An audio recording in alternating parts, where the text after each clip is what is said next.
வானை அளப்போம், கடல் மீனை அளப்போம், சந்திர மண்டலத்து இயல் கண்டு தெளிவோம் என்றானே பாரதி. இன்று சந்திரனின் மண்ணை தொட்டு மூவர்ண கொடியேற்றி நிலவின் தென் துருவத்தில் தரையிறங்கிய முதல் நாடாக இந்தியா சாதனை படைத்ததற்கு காரணம் இஸ்ரோ மட்டுமன்று, அதற்கு உறுதுணையாக இருந்த நூற்றுக்கணக்கான பொது மற்றும் தனியார் நிறுவனங்களின் கூடி தொழில் செய்ததே ஆகும். நம் நாட்டின் முதுகெலும்பு விவசாயம்.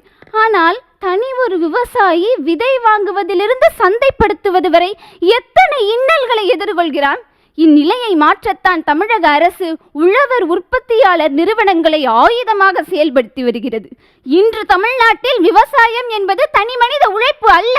உழவர் உற்பத்தியாளர் நிறுவனம் மூலம் நிதிக்கு கூடுகிறார்கள், இயந்திர பகிர்வு மூலம் கருவிக்கு கூடுகிறார்கள், வேளாண் வணிக திருவிழா மூலம் சந்தைக்கு கூடுகிறார்கள்.